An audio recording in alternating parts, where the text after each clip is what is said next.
90'lı yıllarda köy hadiselerinde, köylerin boşaltılma meselesinde bunlar bütün köy halkı olarak şehre göç etmiştiler.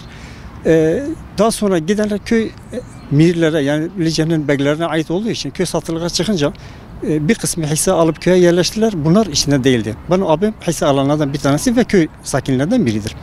Bunlar daha sonra köye gelmek isteyince köylüler bunlara izin vermedi. Hani arazileri yoktur diye, mülkte bir hisseleri yok diye.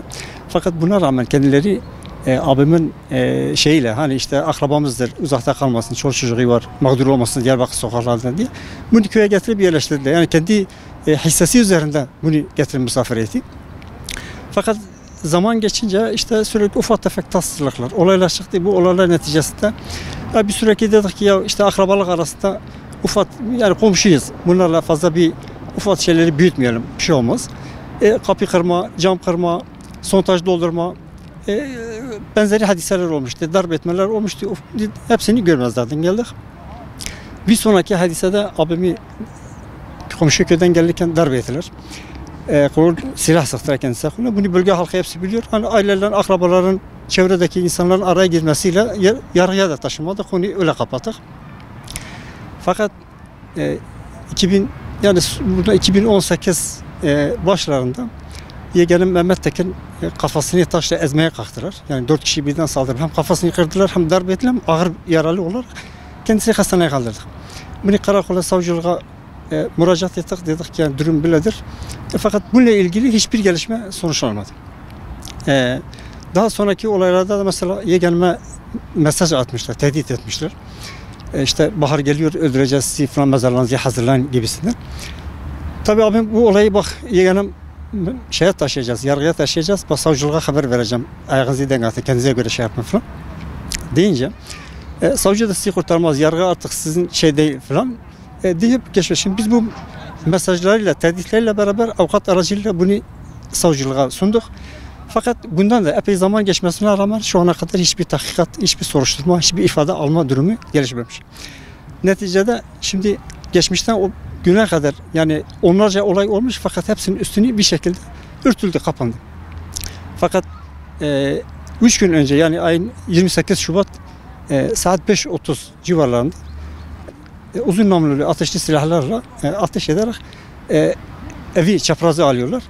Evindeki yani hem abim, hem yeğenlerim, hem yengem, hem diğer çocukları büyük bir tehdit, yani büyük bir sıkıntıya atlatmışlar. Kısacası yani Allah korumuş kısacası. Kalashnikov silahla evin taraması, bunun da kapının önündeymiş. Kapının zaten görüntüleri vardır. Hani, kurşun izleri vardır. Biz bunu da yargıya taşıdık, dedik ki işin sulh yoluyla, yani bir şekilde yargı bu işe el atsın. Olması gereken neyse yargı eliyle bu işler olsun ki iş daha fazla büyümesin. Fakat gördüğümüz o ki yani 3 gün geçmesine rağmen daha karakol gelip tahkikat bile yapmadı. Birisinin ifadesini almadı, bir soruşturma yapmadı. Böyle giderse önceki olaylara benzeyecek ve büyük katliamların olmasına, büyük cinayetler olmasına sebebiyet olur. Çünkü masum insanlar da bu işin içine gidecek.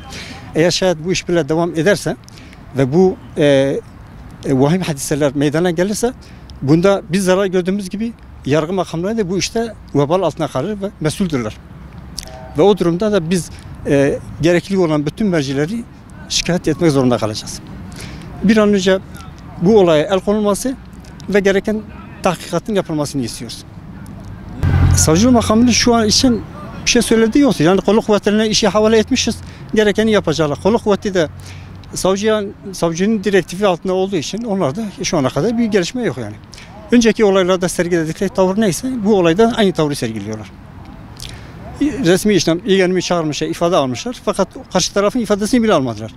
Yani acaba bu adamlar, bazen insan aklına şu geliyor, bu adamlar yani bir yerlere sırtını dayayıp da mı bu kabadayılığı yapıyorlar? Yani bu cebren köyden kaldırmaya kalkma.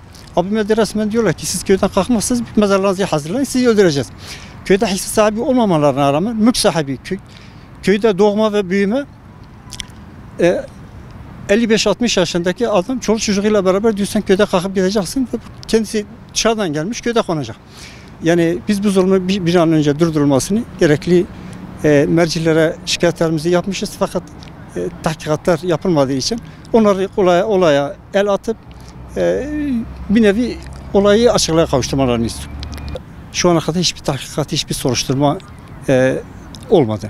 Fakat eğer bugüne kadar onlarca olay olmasına rağmen hiçbir tahkikat yapılmadı ki uzun namlulu silahlarla gündüz ortası şahitlerin, yani köyde başka insanların olmasına rağmen ev taranıyor, çoluk çocuk taranıyor, fakat buna müdahale edilmiyor. Yani bu gösteriyor ki daha ileride eğer daha büyük bir olay olsa, büyük bir katliam olsa, bir cinayet olursa karşı taraf sorumlu olduğu kadar bu işte yetkili olan, bu işi görevini ihmal eden, görevini yapmayan Cumhuriyet Savcısı ve kolluk kuvvetleri de bu işten sorumludur.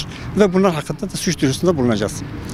Biz acilen kolluk kuvvetlerinin ve yargının bu işe el koyup bir an önce gereken neyse hukuki bir çerçevede yapılmasını istiyoruz.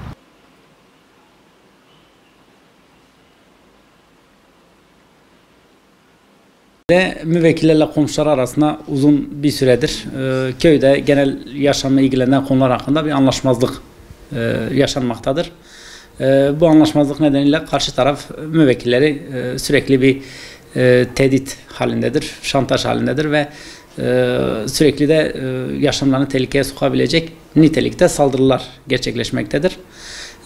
Bu nedenle de müvekkiller vahim bir olayın yaşanmaması için sürekli olarak adli mercilere başvurmuşlardır. Şimdiye kadar defalarca en son 7 Ocak 2020 tarihinde benim aracılığımla kendileri bir suç duyurusunda bulunan, şikayette bulunan bizim can güvenliğimiz söz konusu değildir. Bu insanlar sürekli bize saldırıda bulunmaktadırlar.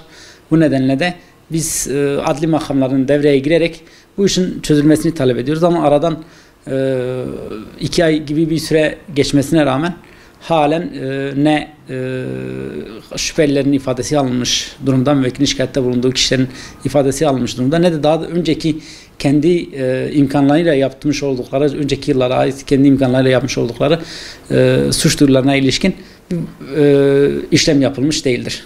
Şu ana kadar herhangi bir sadece soruşturma numarası verildi ve herhangi bir karar verilmiş değil.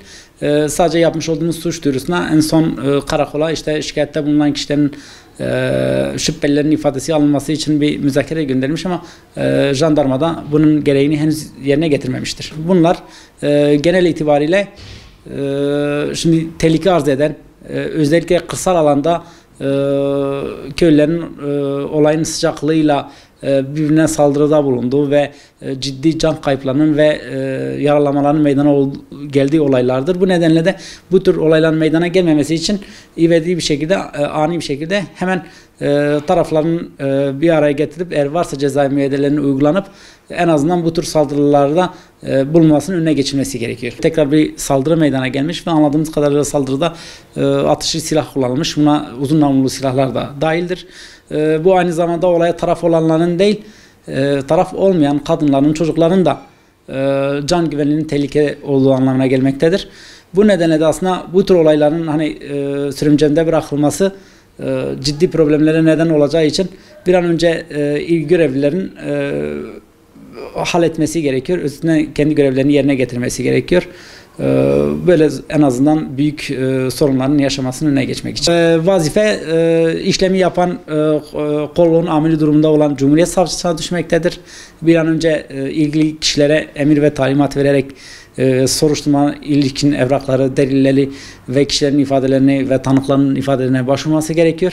Eğer varsa gerekli görüp kişiler hakkında iddianame tenzih edip mahkemenin önüne çıkarması gerekiyor bu kişileri. Sonuçta karakol savcının talimatı altında çalışıyor. Savcının emir ve talimatı altında kolluk vazifesi görüyor.